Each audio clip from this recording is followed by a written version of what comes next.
यह दास्तान है सत्ता के मद में चूर यूपी सरकार के एक मंत्री के भाइयों और सालों की। यूपी सरकार के इस कद्दावर मंत्री की सरपरस्ती में उसके दबंग भाइयों और सालों ने बांदा इलाके में लोगों का जीना हराम कर रखा है। किसी की जमीन छीनी जा रही है तो किसी के खेत बंजर किए जा रहे हैं। यूपी सरकार में इस रसूखदार मंत्री के रिश्तेदारों से बांदा की जनता खौफ में है। देखिए IBN 7 की यह खास रिपोर्ट, बुंदेलखंड के दबंग।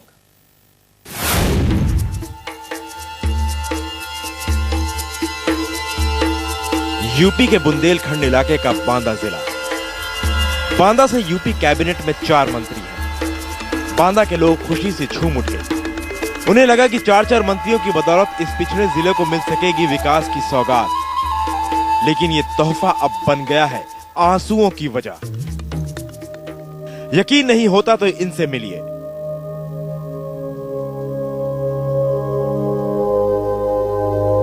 ये है 85 साल के बूढ़े भगवान दीन। आंखों से दिखाई नहीं देता। जिंदगी के आखिरी पड़ाव में बांदा पुलिस ने इनके साथ अपराधियों जैसा सलूक किया। कभी थाने का मुंह न देखने वाले इस बुजुर्ग को पुलिस ने जेल भेजने में एक पल नहीं गंवाया।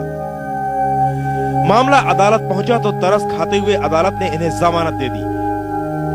भगवान दीन के मुताबिक पुलिस ने ये सारा कुछ यूपी के कद्दावर मंत्री नसीमुद्दीन सिद्दीकी के इशारे पर किया।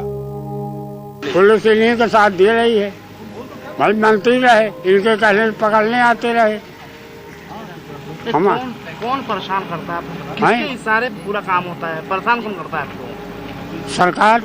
कौन परेशान करता है? भाई ये जमीन मास्टर तो इनका भाई मंत्री का। दरअसल इस बूढ़े किसान की एक बेशकीमती जमीन बन गई है इसकी जान की दुश्मन। बांदा में जब विकास के काम शुरू हुए तो भगवान दीन की एक जमीन सोना हो गई। उसकी कीमत रातों रात दुगनी तिगुनी हो गई। भगवान दीन के मुताबिक नसीमुद्दीन सिद्दीकी ने करोड़ों की जमीन महज 5 लाख रुपए में खरीदनी चाहिए। उसने मना कर दिया तो मंत्री जी नाराज हो गए। फिर क्या था, उसे धमकियां दी जाने लगी। एक रात पुलिस भगवान दीन के घर पहुंची। घर की महिलाओं को भद्दी भद्दी गालियां दी गई और पुलिस वाले बूढ़े भगवान दीन और उसके 2 बेटों को उठा कर ले गए। हवालात में 2 दिनों तक प्रताड़ित करने के बाद तीनों को जेल भेज दिया गया। बाप बेटों पर भैंस की खरीद फरोख्त के लिए एक दलित को पीटने का आरोप मढ़ दिया गया। हमारे ऊपर हरजन केस लगवाया। किसने लगवाया? जमीलुद्दीन सिद्दीकी।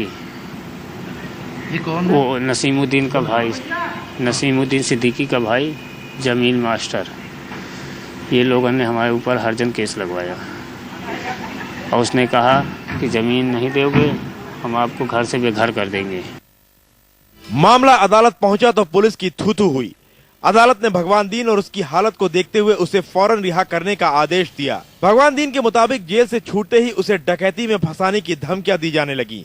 गांव में कोई भी उनका साथ देने को तैयार नहीं हुआ। इस बूढ़े और उसके दहशतज़दा बेटों ने भाग भाग कर अधिकारियों से मदद की गुहार लगाई, पर पूरे बांदा में उसे उम्मीद की एक आवाज तक नहीं सुनाई दी। मरता क्या न करता, बूढ़े भगवान दीन ने अपनी 20 करोड़ की जमीन सिर्फ 5 लाख रुपए में बेच दी। जमीन के एवज में मिले सारे पैसे भी कोर्ट कचहरी की दौड़ा भागी और पुलिस का पेट भरने में खर्च हो गए। उनकी जमीन अब नसीमुद्दीन के भाई के कब्जे में है। बूढ़े भगवान दीन की हालत देखकर किसी के भी रोंगटे खड़े हो जाएंगे। जिस किसान के पास करोड़ों की जमीन थी, आज वो मोहताज है एक एक रोटी का।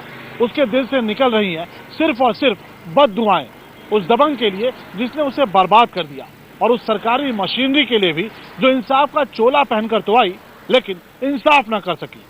बांदा से आलोक निगम और कैमरा पर्सन निजाम के साथ शलभ मणि त्रिपाठी, बांदा, IBN 7। वैसे आपको बता दें, भगवान दीन अकेले नहीं है। ये दर्द है बांदा के दर्जनों लोगों का। मंत्री नसीमुद्दीन और उनके रिश्तेदारों की दबंगई ने किसी का आशियाना छीन लिया है तो किसी की जिंदगी भर की कमाई लूट ली है। हैरानी इस बात की है कि ये सारा कुछ खुलेआम हो रहा है, फिर भी सरकार अपनी आंखें मूंदे हुई है। श्रीमान AK एंटनी जी प्रार्थी सेना में कार्यरत है। अपने जीवन भर की जमा पूंजी से बांदा में जमीन का एक टुकड़ा खरीदा था। बाकायदा नियम कानून से रजिस्ट्री कराई गई। इस जमीन पर यूपी के कैबिनेट मंत्री नसीमुद्दीन सिद्दीकी के परिवार वालों ने कब्जा कर लिया है। मैं हर जगह चक्कर काट कर थक गया, पर मुझे इंसाफ नहीं मिला। कृपया सैनिक परिवार को न्याय दिलाने की कृपा करें। ये चिट्ठी है फौजी दीनदयाल की। जिंदगी भर की जमा पूंजी से उन्होंने बांदा में एक प्लॉट खरीदा। प्लॉट पर मकान बन पाता इससे पहले ही उस पर कब्जा हो गया। दीनदयाल के मुताबिक उनके प्लॉट पर कब्जा यूपी के मंत्री नसीमुद्दीन सिद्दीकी की शह पर उनके भाई जमीरुद्दीन और उसके बेटे ने किया है। हर छोटे बड़े अफसर या यूं कहे पूरे बांदा को इन फौजी भाइयों के साथ हो रही नाइंसाफी की जानकारी है, लेकिन अधिकारी कोई कार्रवाई करने को तैयार नहीं। दीनदयाल अब बेंगलोर में पोस्टेड हैं, जबकि उनके भाई अभी भी एलओसी पर हिंदुस्तान की सरहद की रखवाली कर रहे हैं। तो जब मैंने सेकंड पार्ट खरीदा उस टाइम पर मेरे पास टाइम नहीं था, मैं सिर्फ रजिस्ट्रेशन करा करके और मैं अपनी ड्यूटी चला गया। ड्यूटी जाने के बाद जब भी मुझको, जैसे अभी मदर फादर है मेरे घर पे, तो उनके द्वारा मुझको पता चला कि भाई आपने जो नया प्लाट लिया है उस पे ये जो है जमील माल साहब, ये जो मंत्री जी के परिवार के लोग हैं, वो लोग जो है मतलब उस पे कब्जा कर लिया है। अब जरा इनसे मिलिए। ये हैं राजेंद्र और सुधीर। बांदा में इनकी जमीन पर भी कब्जा कर लिया गया है। कब्जा करने वाले चेहरे फिर वही हैं। हालात बद से बदतर हुए तो बांदा के विपक्षी पार्टियों ने नसीमुद्दीन और उनके परिवार वालों की दबंगई का मामला विधानसभा में भी उठाया, लेकिन सरकार ने फिर भी कोई कार्रवाई नहीं की। तो इतनी जमीनें खरीदी जा रही, रजिस्ट्री विभाग में देख लो उठा करके, सब डरा करके धमका करके और ये भय दिखा करके ये एक्वायर होने वाली है, ये यहाँ पर ये एक्वायर कर रहे हैं, और फिर वहाँ के लोगों से, किसानों से, वहाँ के लोगों से औने पौने दाम में जमीनें खरीद करके और लाखों नहीं, करोड़ों नहीं, अरबों रुपयों का वारा डेरा किया जा रहा है। बांदा में चंद लोग ही हैं जो हिम्मत कर सामने आते हैं। ज्यादातर लोगों ने अपनी जुबान सी ली है। कोई भी मंत्री की दहशत के आगे जुबान खोलने को तैयार नहीं। आम आदमी को इंसाफ दिलाने की शपथ लेकर आई सरकारी मशीनरी चाट रही है सत्ता के तलवे। फिर उसे क्या फर्क पड़ता है जो किसी गरीब की जमीन लुट जाए या फिर किसी को भुगतनी पड़े दबंग मंत्री की करतूत। आलोक निगम और सत्यवीर सिंह के साथ शलभ मणि त्रिपाठी, लखनऊ, IBN 7। और दबंगई के इस खेल में अधिकारी और पुलिस भी शामिल है। जमीन पर कब्जे के इस खेल को देखकर आप चौंक जाएंगे। किस तरह एक जमीन कागजों पर हथियाई जाती है, देखिए इसका एक नमूना।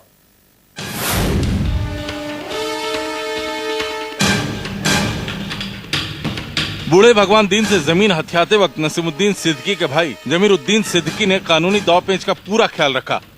जरा देखिए इस दस्तावेज को।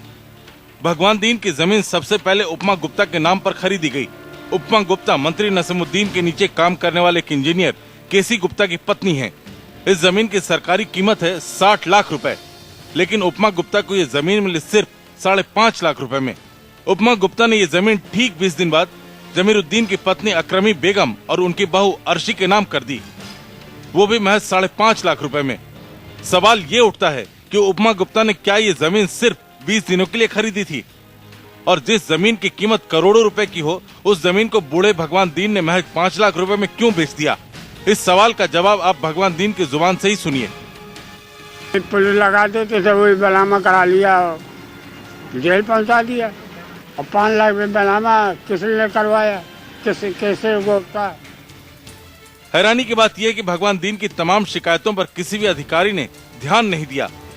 बांदा के डीएम का कहना है कि उनके पास कोई शिकायत नहीं आई, मगर आएगी तो कार्रवाई होगी। अगर वो किसी तरह की शिकायत होगी तो उसकी जांच होगी, जांच के अनुसार जो भी प्रक्रिया उसके अनुसार कार्रवाई होगी। सवाल ये है कि अधिकारियों को आखिर अब कौन सी शिकायत का इंतजार है? दर्जन लोग ऐसे हैं जिनका सीधा आरोप है कि प्रशासन उनकी मदद नहीं करता। ये वो लोग हैं जो कई बार अधिकारियों के दरवाजों के चक्कर काट कर थक चुके हैं। या तो कागजों के ये पुलिंदे झूठ बोल रहे हैं या फिर बांदा के जिम्मेदार अधिकारी। इन कागजों पर लिखी इबारत में कैबिनेट मंत्री नसीमुद्दीन सिद्दीकी और उनके परिवार वालों की गुंडागर्दी की एक एक कहानी दर्ज है, बशर्ते कोई इन्हें देखना तो चाहे। सत्यवीर सिंह और निजाम के साथ शलभ मणि त्रिपाठी, लखनऊ, IBN 7। और आइए सीधे रुख करते हैं लखनऊ का, जहां मेरे सहयोगी शलभ मणि त्रिपाठी मौजूद हैं। शलभ, ये सब कुछ हैरान कर देने वाला है। क्या मंत्री जी से संपर्क साधने की कोशिश किया आपने?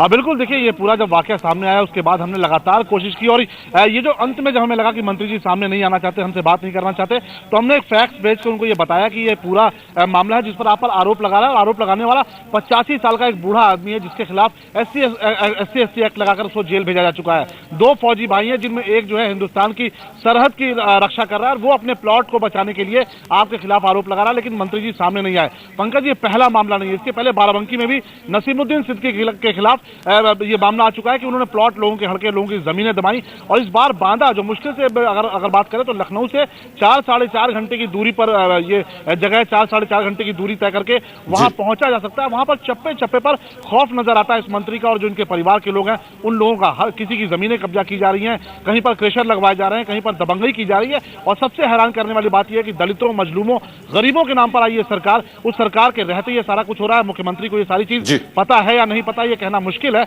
लेकिन उनके जो मंत्री हैं वो ये सारा कुछ करा रहे हैं। शलभ, यहां ये भी बताएं कि जिन लोगों के साथ ये सब कुछ जिन पर बीती है, क्या वो अब एक आवाज हो रहे हैं? और साथ ही साथ जो डीएम है, सरकार है, पुलिस है, क्या वो कुछ करेगी? और देखिए 85 साल का एक बूढ़ा आदमी है। यहाँ की उत्तर प्रदेश की जो पुलिस है, 5 लाख का एक इनामी हुआ करता है त्रिभुवन सिंह, वो STF दफ्तर में पहुंचता है, सरेंडर कर देता है, पुलिस उसको गिरफ्तार नहीं कर पाती। लेकिन इस 85 साल के बूढ़े आदमी को पुलिस SC/ST एक्ट के मामले में जेल भेज देती है, जबकि पूरा गांव जानता है कि ये फर्जी मामला है। ऐसे में आप समझ सकते हैं कि जो लोग हैं, आम लोग हैं, वो कैसे आवाज उठाएं। उनको लगता है कि जो सरकारी मशीनरी है वो सत्ता के तलवे चाट रही है, वो जो बड़े जो लोग हैं, जो मंत्री हैं, उनके इशारे पर काम कर रही है। लिहाजा लोग जो है कह कह के थक चुके हैं, अफसरों के जो दरवाजे हैं उनके चक्कर लगा लगा कर थक चुके हैं और उनका विश्वास अब पूरी तरीके से उठ गया है सरकारी मशीनरी पर से। ये वो चंद लोग हैं जो बहुत मुश्किल से हम बात करने को तैयार हुए। तमाम ऐसे लोग हैं जो साफ कहते हैं कि उन्हें इंसाफ नहीं चाहिए, वो जिस तरीके से पड़े हैं वो ठीक है, उनके साथ जो भी हो रहा है वो सिर्फ ईश्वर पर भरोसा किए पड़े हुए हैं कि अब अगर अंतिम कहीं से इंसाफ मिलेगा तो वो ईश्वर की अदालत से मिलेगा। चलिए, बहुत बहुत शुक्रिया इस तमाम जानकारी के लिए शलभ त्रिपाठी। तो मंत्री के रिश्तेदारों की दबंगई सिर्फ जमीन के कब्जे तक ही नहीं है। एक इलाके में तो नसीमुद्दीन सिद्दीकी के साले के गुर्गों ने आबादी वाले इलाके में ही नहीं, गिट्टी तोड़ने का प्रोजेक्ट लगा दिया है। यह नियम के खिलाफ तो है ही, पूरा गांव भी इसका विरोध कर रहा है। लेकिन जब बात मंत्री से जुड़ी हो तो भला कौन बोले? बांदा का नेवादा गांव, इस इलाके में धान की अच्छी पैदावार है। यहाँ के चावल के खुशबू देश भर में मशहूर है। लेकिन अब यहाँ के किसानों की खेती पर ग्रहण लग गया है। रातों रात खेतों के बीच एक क्रशर लगा दिया गया। ये क्रशर नियमों के धज्जियां उड़ा रहा है। इससे हरे भरे खेतों के बंजर और गांव के लोगों के बीमार पड़ जाने का खतरा है। लेकिन कार्रवाई कौन करे? करगिल युद्ध में दुश्मन से लोहा ले चुके फौजी शिव बरन भी इन किसानों में से एक हैं। सरकार से मिली रकम से उन्होंने खेत खरीदे थे, लेकिन ये खेत अब बंजर हो चले हैं। शिव बरन के मुताबिक क्रशर के मालिक पर नसीमुद्दीन सिद्दीकी के साले मुमताज का बरदहस्त है। मैंने कहा हमारी जमीन बर्बाद हो रही है, अनउपजाऊ हो जाएगी, हमारे बच्चे भूखों मरेंगे। हम बताइए क्या करेंगे वो अगर जमीन उनको दे देंगे? कह रहे हैं कि जमीन बेच दीजिए, कभी कह रहे हैं कि आप उसमें इलाहाबाद हाई कोर्ट से मुकदमा वापस ले लीजिए, कभी कह रहे हैं कि हम आपको ट्रक के नीचे दबा के मार देंगे, कभी कह रहे हैं गोली से मार देंगे। क्रशर को लेकर ADM और SDM की रिपोर्ट भी लड़ रही है। एक कहता है कि क्रशर कानूनी है तो दूसरा गैर कानूनी। हालांकि क्रशर मालिक इन आरोपों को गलत बता रहा है। उसका कहना है कि क्रशर नियमों का पालन करके ही लाया गया है। लेकिन उसके पास इस सवाल का कोई जवाब नहीं है कि बच्चों के स्कूल, आबादी और हरे भरे खेत के बीच क्या क्रशर का लाइसेंस मिल सकता है? सबसे पहली बात, उसमें सिर्फ एक ही आदमी है जो हमारा जहाँ पर क्रशर स्थापित हो रहा है उसके बगल का काश्तकार है 3 बीघे का, सिर्फ उसी की आपत्ति है। बाकी पूरे गांव को कोई आपत्ति नहीं है और वो भी उसको आपत्ति उस ज़मीन को लेके है क्योंकि उस ज़मीन पे नज़र उसकी थी। बाकी हमारी लीगल फॉर्मेलिटीज़ जितनी भी होती हैं वो सारी मैंने पूर्ण कराई हैं। सच सबके सामने है, लेकिन सच का साथ कौन दे? अधिकारियों के पास शिकायतों का पुलिंदा पड़ा है, लेकिन उस पर कार्रवाई की हिम्मत शायद किसी में नहीं। यही वजह है कि इस इलाके में ये इकलौता क्रशर नहीं जो नियमों की धज्जियां उड़ा रहा हो। ऐसे कई क्रशर हैं और आरोप है कि इनमें से तमाम पर बरदहस्त है मंत्री नसीमुद्दीन के रिश्तेदारों का। किसान चीख रहे हैं, वो बवाल पर आमादा हैं, लेकिन जब सरकार ने कान ही बंद कर रखे हैं तो भला उनकी आवाज कौन सुनेगा? कारगिल के इस वीर फौजी के गांव के चप्पे चप्पे पर नजर आता है सत्ता का नशा और सत्ताधारियों का खौफ। शलभ त्रिपाठी और आलोक निगम के साथ मनोज राजन त्रिपाठी, बांदा, IBN 7। और बुलेटिन में ले लेते हैं एक छोटा सा ब्रेक, फौरन हाजिर होते हैं, आप कहीं मत जाइएगा।